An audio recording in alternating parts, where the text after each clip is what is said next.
देखिए, नरेश मीणा के आह्वान पर आप देख सकते हैं हज़ारों की संख्या में युवा जो है वो राजस्थान के कोने कोने से यहाँ पहुँच चुका है। नरेश मीणा ने आह्वान किया था कि मुख्यमंत्री आवास जाएंगे और वो जो बकरियाँ मुआवजे के रूप में दी गई हैं उनको वापस करेंगे। आप देख सकते हैं, सबसे पहले आपको ये माहौल दिखा देते हैं, आप ये भीड़ देख लीजिए। ये लोग राजस्थान के कोने कोने से आए हैं और सिर्फ नरेश मीणा को समर्थन करने के लिए आए हैं। ये यहाँ पे क्यों मौजूद है, क्या है, हाथ में अंबेडकर का पोस्टर क्यों आए हो भाई? नरेश भाई साहब के लिए आए हैं। क्या मांग है? समरावता बच्चों को न्याय दिलाने के लिए आए हैं। समरावता पीपलदा झालावाड़ उनको न्याय दिलाने के लिए क्या चाहते हो, क्या मिले? उनको मुआवजा मिलना चाहिए। गरीब आदमी किसान है। सरकार कह रही है हमने मुआवजा दे दिया भाई, 12 लाख रुपए दे दिया, 12 लाख दे दिया, नौकरी दे दी, बकरी दी है उन्होंने। बकरी 12 लाख रुपए दे दिए। 12 लाख कहाँ दे दिए? बकरी दी है, बकरी उन्होंने सरकार ने पास लाल बकरी दी है।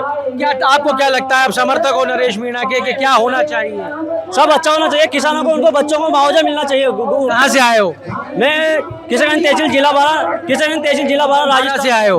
एक सवाल और निरंतर चल रहा है, नरेश मीणा खुद भी कह रहा है इस सवाल को, नरेश मीणा भी बात कर रहा है। सवाल ये है कि नरेश मीणा को गुस्सा क्यों आता है? गुस्सा आता है या लोग दिला देते हैं? नहीं, गुस्सा तो आता है उनको। गुस्सा जायज है उनका आना। ये जितनी भी जनता है ना, उनकी प्रजा है। प्रजा के ऊपर गुस्सा कर सकता है, कोई दिक्कत नहीं है। गुस्सा करे, किसी को हमारे को मार भी देना नरेश मीणा तो कोई दिक्कत नहीं है। देखिए, यहाँ पे बड़ी बात कह रहा है, समर्थक है, ये कह रहा है कि गुस्सा नहीं, सिर्फ मार भी देगा तो भी हमारे लिए कोई फर्क नहीं पड़ता है। कहाँ से आए हो? बारह जिला से जी। 12 जिला से आए हो। क्यों आए हो? बच्चों को न्याय दिलाने के लिए। न्याय दिलाने के लिए। एक सवाल चल रहा है, नरेश मीणा कई दिन से कह रहा है, सोशल मीडिया पे नरेश मीणा को बार बार लोगों के कमेंट भी आ रहे हैं, धैर्य रखो, संयम रखो, गुस्सा कम करो। फिर भी हमने देखा नरेश मीणा ने एक को थप्पड़ मार दिया, अभी बाहर आया था तो भी गुस्से में था। नरेश मीणा को गुस्सा आता है या लोग दिला देते हैं? नहीं साहब, गुस्सा नहीं आता है, वो प्रेम का गुस्सा है उसका। अधिकार वाला, अधिकार को वाला गुस्सा है उसका, प्रेम का गुस्सा है। वो अपने पे जोर देता है। जैसे अब आप अपने परिवार पे अधिकार रखते हो। हाँ, बस वही उनका, हम उनका परिवार है नरेश भाई साहब का, उसके लिए कुछ भी कर सकते हैं हम। कहाँ से आए हो? मैं भाई साहब के गांव से आया हूँ, गौघाट से प्रॉपर। और ये जो क्रांति चल रही है, जो आंदोलन चल रहा है भाई साहब, कब से आए हुए हो? मैं आज सुबह पहुंचा हूँ। आए हो। सवाल तो मेरा सुन ही लिया। बिल्कुल। क्या लगता है? देखिए, भाई साहब का गुस्सा हमेशा अपने जैसे एक बाप का गुस्सा अपने बच्चे पे होता है। अनजाने में कोई गलती करता है, बाप का फर्ज बनता है बच्चों को डांटे ताकि दोबारा गलती ना हो। तो भाई साहब के प्रयास करने के बावजूद कुछ गलतियां ऐसी होती है, इसके बावजूद वो कंट्रोल नहीं कर पाते, तो उनका गुस्सा वाजिब है करना, क्योंकि गुस्सा हमेशा अपनों पे किया जाता है, पराये पे नहीं किया जाता। एक सवाल का जवाब दे दो कि अगर नरेश मीणा गुस्सा ना करे तो क्या लोग काबू आ जाए उसके? देखो, लोग सभी प्रकार के होते हैं, जरूरी नहीं सारे जो गुंड होता है, एक झुंड होता है, उसमें अपने भी लोग हो, पराये का भी लोग होता है। जो पराये लोग होते हैं, विपक्षी पार्टी होती है, वो हमेशा क्या करते हैं, कुछ ऐसा करते हैं ताकि भाई साहब को गुस्सा हो और माहौल खराब हो। ठीक है, देखिए यहाँ पे कुछ महिलाएं भी हैं, इनसे भी मुलाकात करेंगे, इनसे भी बातचीत करेंगे। कहाँ से आए हो आप लोग? कहाँ से आए हो? हम लोग जयपुर से आए हैं और बच्चों को न्याय दिलाने के लिए आए हैं, क्योंकि कैसा न्याय है? क्या एक बच्चे की मृत्यु की कीमत केवल गरीब बकरी है क्या? सरकार कह रही है हमने 12 लाख का मुआवजा दे दिया। 12 लाख कहाँ है? बकरियां दी है, ना कोई नौकरी दी है। वो केवल वादे करती है, निभाती नहीं है। तो हम गरीब बच्चों को न्याय दिलाने के लिए हम लोग आए और हम सरकार को ये कह देने चाहते हैं कि आप हमें हल्के में ना लो। यदि आप हमारे लोगों को अधिकार नहीं दोगे तो हम एक एक व्यक्ति घर से निकल के अपने अधिकार की लड़ाई लड़ेगा और आपको गरीब बच्चों को न्याय देना होगा। नरेश मीणा जब से यहाँ बैठा है, जब से एक बात कह रहा है कि मेरे समर्थक जो हैं वो मुझसे कह रहे हैं धैर्य रखो, धैर्य रखो। उसके बावजूद हमने देखा कि नरेश मीणा को गुस्सा आता है। मेरा सवाल ये है, नरेश मीणा को गुस्सा आता है या नरेश मीणा को गुस्सा दिलाया जाता है? नरेश मीणा को गुस्सा दिलाया जाता है। जिस तरह की इनकी न्याय व्यवस्था है, वो न्याय व्यवस्था, आप एक आदिवासी को क्या समझ रहे हो कि उसकी कीमत केवल बकरी? मतलब आप उसके अधिकारों का आप हनन कर रहे हो। एक बच्चे की मौत की कीमत इतना हल्के में मत लो। और मैं आपको ये कह देना चाहती हूँ, यदि हमारे अधिकारों को इग्नोर किया गया और इन बच्चों को न्याय नहीं दिलाया तो घर से एक एक औरत निकलेगी, बच्चे भी निकलेंगे, बूढ़े भी निकलेंगे, क्योंकि अब जनता जाग चुकी है, उसे अपने अधिकारों का मालूम है कि उन्हें क्या करना है। कहाँ से हैं आप? हम भरतपुर से। क्यों आए हो? हम जो झालावाड़ में बच्चों के साथ अन्याय हुआ है उनको मुआवजा नहीं दे रहे भजन लाल सरकार, जो पहले पर्ची सरकार थी और अब जो बकरी सरकार बन गई है, वो चाहती है कि हम आजीवन बकरियां ही चलाते रहें। आप लोग क्या चाहते हो? हम लोग चाहते हैं बच्चों को मुआवजा मिले, उन्हें नौकरी मिले, न्याय मिले, और जो सरकारी व्यवस्था, जो सरकारी स्कूल है, सरकारी अस्पताल है, उनका रिनोवेशन किया जाए, क्योंकि सरकारी में गरीब बच्चे ही पढ़ते हैं, अमीरों के बच्चे नहीं जाते। इसीलिए वो सरकारी स्कूल और अस्पताल बंद करने के लिए वो उनकी ना तो मरम्मत करवाते हैं, ना सुविधा देते हैं। नरेश मीणा के गुस्से को लेके काफी बातें कही जाती हैं, हम देखने को वीडियोस भी अब निकल के आ देखिए, गुस्सा उसी को आता है जो सच्चा होता है। जब आप सही होगे और आपकी बात नहीं सुनी जाएगी तो गुस्सा आना वाजिब है। आप शांति या गांधी पथ पे, गांधी जी के रास्ते पे कब तक चलोगे? भगत सिंह ने भी आके इनकलाब कराई था ना, तो वो इनकलाब करे बिना ये सरकार नहीं सुनेगी, और इसीलिए वो गुस्सा आता है। और आज नरेश मीणा वो गुस्सा है, और ये जनता है ना, वो उस गुस्से का परिणाम ही है, और ये गुस्सा यहाँ थमेगा नहीं। आपको लगता है गुस्सा जो आता है वो जायज है? जायज है। आइए और लोग, 1 मिनट में आया साहब, 1 मिनट में आया। यहाँ पे हमारे साथ में मुकेश भी जुड़ गए हैं। मुकेश जो है वो नरेश के साथ में शुरुआत से लगे हुए हैं, और एक लंबी लड़ाई मुकेश ने भी नरेश के साथ में लड़ी है। ये वो वक्त था जब समराव देवली उनियारा के चुनाव की घोषणा हुई थी, उस घोषणा से भी पहले से लेकर अंत तक लगे रहे। ये बताओ मुकेश जी, ये आज जो ये भीड़ बुलाई गई है, रैली बुलाई गई है, सरकार एक तरफ कह रही है कि हमने मुआवजा दे दिया, 12 लाख रुपए बच्चों के परिजनों को नौकरी दे दी है, 1 करोड़ कुछ लाख रुपए उस जगह के पुनर्वास के लिए दे दिए गए, स्कूल के लिए पैसे दे दिए गए, फिर क्या मांग बाकी रह गई? देखिए आशीष जी, मैं आपको बताना चाहूँगा, सबसे पहले आज जिस तरह से मैं मानता हूँ कि वो जो बच्चे जो वहाँ पे एक्सपायर हुए, वो बच्चे खाली आदिवासी समाज के नहीं थे, वो बच्चे 36 कौम के बच्चे थे वहाँ पे। और एक जो सिस्टम जो सरकार का था, जो ये जो ढांचा जो बना हुआ है, इस ढांचे को सुधारने की ज़रूरत थी। जिस तरह से आज मैं एक जगह का नहीं, पूरे राजस्थान के अंदर ऐसे कई विद्यालय हैं जो आज भी जर्जर अवस्था के अंदर है।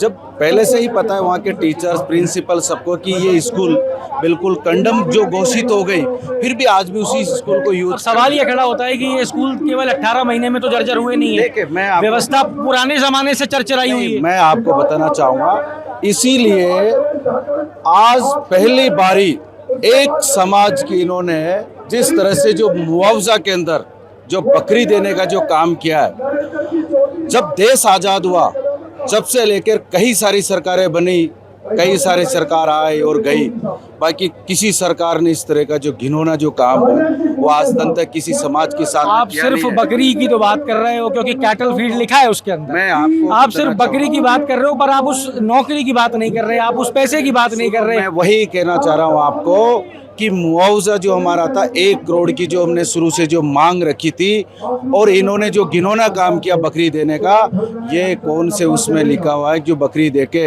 यानी कि जो एक संविधान बनाया, और वापस आप उन्हीं लोगों को एजुकेशन में कहीं कुछ उन्नति करना चाहिए, कुछ ऐसा काम करना चाहिए, और आप बकरी देके क्या बकरी चराने के लिए ऐसे लोगों को क्या एक मैसेज देना चाहते हो? हमने मांग रखी थी शुरू से कि हमारे उन गरीब आदिवासी को बच्चों को, उस परिवारों को, उनके लिए रहने के लिए घर नहीं है, उनको 1 करोड़ रुपए का मुआवजा मिलना चाहिए, उनको मकान मिलना चाहिए, और वहाँ पे जिस तरह की उनको एक सुविधा के अंदर नौकरी इन्होंने दे तो दी। बाकी मैं आपको कहना चाहूँगा, मुआवजा के नाम पे भी इन्होंने कुछ दिया नहीं है, अलग अलग फंड से इन्होंने पैसा इकट्ठा करके दिया, अभी सरकार ने पूरा मुआवजा नहीं दिया है, नहीं दिया है हमारा। अच्छा, एक सवाल और मुकेश भाई, यहाँ 3 दिन से निकल रहा है, सवाल ये निकल रहा है कि नरेश खुद भी कह रहा है कि मेरे समर्थक मुझे कमेंट कर रहे हैं बार बार, और ये कह रहे हैं कि धैर्य रखो, धैर्य रखो। मैं धैर्य रख रहा हूँ, लेकिन उसके बावजूद भी देखने को मिल रहा है कि नरेश मीणा गुस्सा हो ही जाते हैं। एक वीडियो निकला, नरेश मीणा ने लड़के को धक्का दे दिया, थप्पड़ मार दिया। सवाल ये है कि क्या नरेश मीणा को गुस्सा बरकरार है, आता है, या नरेश मीणा को किसी पॉलिसी के तहत गुस्सा दिलाया जाता है? नहीं, मैं आपको बताना चाहूँगा, एक्चुअली में गुस्सा नहीं आता, गुस्सा उन लोगों के ऊपर करते हैं जो अपने होते हैं, जिनको कल वो मैं यही था, उनको इशारा कर दिया था उन्होंने 2-3 दफे कि इधर आ जाओ, जो वो नहीं आए, वो तो छोटा भाई है, मुकेश शर्मा है, वो तो छोटा भाई, वो तो कई सालों से हमारे साथ जुड़ा हुआ है, इस तरह की कोई बात थी नहीं। और भाई के ऊपर एक भाई डकाल भी दे सकता है, प्यार से पुचकार के या कुछ भी इस तरह से कह दिया तो वो कोई बड़ी बात नहीं। वो तो आम जिस तरह से जो दूसरे जो हमारे जो कार्य करता है, आज दिन तक किसी को कोई गलत नहीं, सबसे प्यार मोहब्बत से आज दिन तक बात करते हैं। और अपने लोगों को डांटने का ही रहता है कि आप लोग जब एक सिस्टम बना है, आप कम से कम उस मान मर्यादा में रहे। अगर मान लो खुद अगर जो पारिवारिक लोग अगर उस सिस्टम में उस दायरे में नहीं रह पाए तो फिर उनको परिवार का व्यक्ति दिखालेगा तो सही ना उस सिस्टम में लाने के लिए। तो ये चीज़ अब उसको कई अलग अलग तरीके से अगर मायना निकाल दे, मीडिया अलग अलग तरीके से चला रहा है, ये गलत है। समर्थक ही कमेंट कर रहे हैं, मीडिया ने तो कुछ नहीं चलाया। मैं कह रहा हूँ ये आज सवाल ही इसीलिए उठाया गया आपसे कि जिससे आपके लोगों को पता तो लगे कि जो बार बार गुस्से की बात हो रही है वो क्यों हो रही है। नहीं, मैं आपको बताना चाहूँगा, ये पर्टिकुलरली समर्थकों ने तो एक आपसे में डिस्कस किया ये घटनाएं क्यों घटी। जिनको जो अनजान थे, जो मुकेश शर्मा को नहीं जानते थे, जो अनजान थे, यहाँ पे इस घटना से जो देख नहीं रहा था, मैं उस घटना को देखा। क्यों, मैं भी वहीं था। मैं थोड़ी देर पहले हमारे को कहा था जब मैं इधर आया था, तो उसको देखते हुए उन्होंने कहा है और पर्टिकुलरली वो वहीं बैठे थे, उन्होंने हमारे साथ ही कहा था। उसी वजह से फिर वो जब नहीं उठे तब वो गए थे। अच्छा, एक चीज बताओ ईमानदारी से, अभी शहर में मौजूद है, प्रदेश की राजधानी है। हाँ।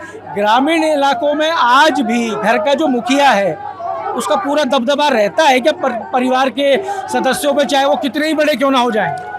देखो, ऐसा है, जो मुखिया मजबूत है और जो मुखिया समझदार है तो आज भी उस परिवार में पूरा दबदबा रखता है। और मैं आपको बताना चाहूँगा कि नरेश जिस तरह से जो भाई साहब है, ये आज भी वो मुखिया है और उस जो टीम के उस मेन वो है कि ये आज भी पूरा दबदबा और पूरा बरकरार, क्योंकि इनको मेंटेन करना और अपने जो लोग हैं उनको उसी जिस पथ पे चल रहे हैं, जिस सच्चाई में, जिन गरीबों पिछड़े वर्ग की जिस तरह से जो युवाओं की जो आवाज़ बन के जो लड़ाई लड़ने का जो काम कर रहे हैं, ये यही कहते हैं कि जो मेरे साथ में जो लोग हैं वो मेरी तरह मजबूताई से इन लोगों की आवाज़ उठाए, ताकि आने वाले टाइम पे किसी गरीब, असहाय, किसान और हमारे युवा साथी को किसी के बाहर। आप तो रणनीतिकार हो, इनके सारथी हो कई लंबे समय से। बेनीवाल को फोन कर दिया गया, पायलट को फोन कर दिया गया। आगे की रणनीति किस तरीके से बनती हुई नजर आ रही है, राजनीति किस दिशा की ओर चल रही है, वो और बता दो बस। नहीं, मैं आपको बताना चाहूँगा, अभी देखो ऐसा है कि हमारा जो शांतिपूर्वक धरना चल रहा है और हम इन बच्चों को न्याय दिलाएंगे। हमारी अभी यही रणनीति है। मान ली मुकेश जी, हम तो मान रहे हैं आपकी बात को, बस इतना सा तो बता जाओ कि आने वाले समय के अंदर किसी राजनीतिक पार्टी में विलय हो जाएगा या एक नया चुनाव चिन्ह उभर के आने वाला है? समय आने दो, बहुत अच्छा होगा, इस राजस्थान की जनता के हित में होगा और बहुत बढ़िया होगा जो भी होगा। जो बाकी संघर्ष हमारा जारी है। संघर्ष कहाँ तक लेके जाता है, क्योंकि संघर्ष से हम पीछे नहीं हटेंगे। ये संघर्ष हमारा कंटिन्यू जारी रहेगा। जब युवाओं के ऊपर, जब किसानों के ऊपर, जब पिछड़े वर्ग के ऊपर जब अत्याचार अगर कोई भी सरकारें करेगी, उनके खिलाफ हम बढ़ चढ़ के भाग लेंगे। ये संघर्ष हमारा कंटिन्यू चलेगा, संघर्ष जारी रहेगा। देखिए, यहाँ पे नरेश मीणा के जितने भी समर्थक हैं, जितने भी दोस्त हैं, भाई हैं, सबने एक ही बात कही, परिवार का मुखिया अगर परिवार के सदस्यों को सही दिशा पे लाने के लिए थोड़ा सा हकाल देता है तो वो गुस्सा भी सहन करने को तैयार है। निरंतर कुछ घंटों से वीडियो चल रहे हैं जिसमें नरेश मीणा थप्पड़ मारते हुए, धक्का देते हुए नजर आ रहे हैं और चलाया जा रहा है कि नरेश मीणा को फिर नरेश मीणा अपने गुस्से पे काबू नहीं रख पा रहा। पर यहाँ जितने समर्थक हैं उनका कहना है कि नरेश मीणा हमारे लिए परिवार के मुखिया जैसा है, वो जो चाहेगा, अगर हमें थप्पड़ नहीं वो मार भी देगा तो भी हम नरेश मीणा के लिए उफ नहीं करेंगे। भविष्य क्या होगा राजनीति का, ये हमने पहले भी बात की थी। मैंने कहा था कि राजस्थान के लिए इस बार तीसरे मोर्चे की जो सुगबुगाहट है वो बहुत तेजी के साथ में नजर आ रही है, हलचल थमने का नाम नहीं ले रही है। ये वही शहीद स्मारक है जहां से हनुमान बेनीवाल उठे और अब नरेश मीणा बैठा है। भीड़ का आलम आप देख सकते हैं और मुकेश मीणा ने इशारों में कह दिया है कि जो होगा राजस्थान की जनता के हित में होगा। कौन कौन हाथ मिलाएगा या यहाँ से कोई नया ही चुनाव चिन्ह निकलेगा, ये भविष्य के गर्भ में है। पर ये तय है कि यहाँ एक लॉ जल चुकी है। जुड़े रहिए हमारे साथ। अमर उजाला के लिए जयपुर से मैं आशीष। ये देखिए, मैं आपको फिर एक बार दिखाने का प्रयास कर रहा हूँ। ये देखिए, महिलाएं जो हैं, ये पीले रंग के कपड़े जो आपको सर पे नजर आ रहे हैं, ये महिलाएं हैं जो ओढ़नी में मौजूद हैं। उम्र भी ज़्यादा है, इसमें शायद नरेश मीणा की माता जी भी मुझे नजर आ रही हैं। आप देख सकते हैं कि महिलाओं ने मोर्चा संभाल लिया है पूरी तरीके से। ये उतर गई है महिलाएं मैदान में। जैसे इधर उधर होता है, मैं आपको दिखाने का प्रयास करूंगा। नरेश मीणा की माता जी भी इस महिलाओं की भीड़ में मुझे नजर आ रही हैं और वो यहाँ पे मोर्चा संभाले हुए हैं। ये देखिए, आपको तस्वीरों में हम दिखा रहे हैं राजेंद्र गुड़ा बाहर आए हैं। आप ये देख सकते हैं तस्वीरों के अंदर, ये बाहर आए हैं राजेंद्र गुड़ा। सुबह से 11 बजे से यहाँ धरना प्रदर्शन चल रहा है। जैसा कि हमने आपको दिखाया, भीड़ भाई हमने आपको दिखाई। ये राजेंद्र गुड़ा बाहर आए हैं और बाहर आके अब ये वार्ता का दौर जो है शायद शुरू हुआ है। राजेंद्र गुड़ा बाहर आके प्रेस से बात करेंगे और बताएंगे कि क्या तय किया है नरेश मीणा की तरफ से, क्या तय किया गया है। जैसा कि कहा गया था कि ये धरना जो है मुख्यमंत्री आवास तक जाएगा। मुख्यमंत्री को वो जो बकरियों का विषय नरेश मीणा ने उठाया था, वो बकरियां वापस करके आएंगे। पर ऐसा यहाँ पे सुबह 11 बजे से लेकर अब तक कुछ हुआ नहीं है। पुलिस की व्यवस्था आप देख सकते हैं, 3 लेयर सिक्योरिटी यहाँ पे पुलिस के द्वारा लगाई गई है। उसके पीछे ये बैरिकेटिंग आप देख सकते हैं और इसके पीछे मैं आपको दिखाने का प्रयास करूंगा। ये देखिए, वाटर कैनन्स जो हैं वो यहाँ मौजूद है। एक वाटर कैनन ये मौजूद है और एक वाटर कैनन पीछे की तरफ भी अगर आप देखेंगे तो पीछे भी आपको एक और वाटर कैनन नजर आ जाएगा। पुलिस यहाँ पे 3 लेयर सिक्योरिटी में मौजूद है। नरेश मीणा की तरफ से ये कहा गया है और आश्वासन दिया गया है कि यहाँ पे किसी भी प्रकार का कोई हलचल या हल्ला या कोई ऐसी विषय या ऐसी बात नहीं की जाएगी जिससे कि जयपुर राजधानी का लॉ एंड ऑर्डर बिगड़े। ये बात नरेश मीणा की तरफ से कही गई। आप ये देख सकते हैं राजेंद्र गुड़ा बीच में हैं और पुलिस के बड़े अधिकारी डॉक्टर रामेश्वर प्रसाद भी वहाँ पहुँचे हुए हैं और बातचीत हो रही है।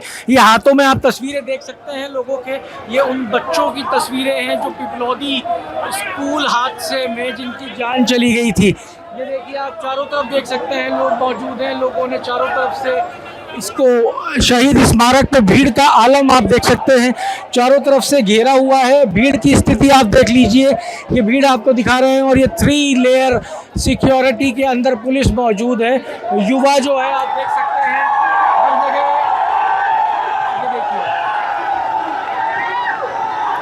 ये महिलाओं ने मोर्चा संभाल लिया है। महिलाएं पुलिस वालों के साथ में ये जिद बहस और मारामारी करने के लिए महिलाएं आगे बढ़ी हैं। महिलाओं ने यहाँ आके ये मोर्चा संभाला है। ये आप देखिए, ये आपको विजुअल दिखाने का प्रयास कर रहे हैं। ये महिलाएं देख सकते हैं आप, महिलाएं सबसे आगे आई हैं और मोर्चा संभाला है। ये हम आपको दिखा रहे हैं वो फुटेज जिसके अंदर आप देख सकते हैं कि लड़कों के अंदर यूथ जो यहाँ मौजूद है। ये देखिए, चारों तरफ जहां आप देख पा रहे हैं वहाँ युवा ही युवा आपको नज़र आएंगे और ये युवा जो है उत्साह में लबरेज है गाड़ियों के ऊपर। ये देखिए हाथ में नरेश मीणा का झंडा और बीच में यहीं कहीं आपको नज़र आ जाएंगे राजेंद्र गुड़ा, जो इस सारे के सारे जो धरना है इसकी अगुवाई करते नज़र आ रहे हैं। ये देखिए, भीड़ का आलम देखिए आप।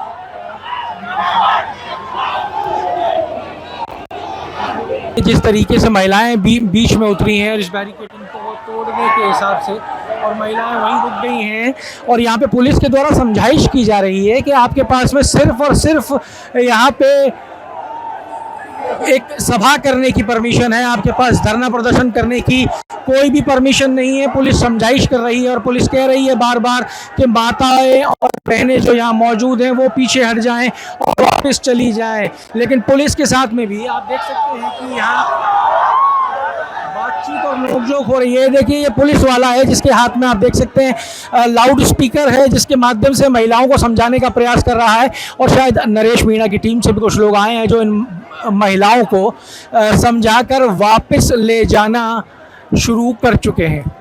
अगर आप ये वीडियो YouTube पर देख रहे हैं तो हमारे चैनल को सब्सक्राइब कर बेल आइकन दबाएं और Facebook पर देख रहे हैं तो हमारे पेज को लाइक करें।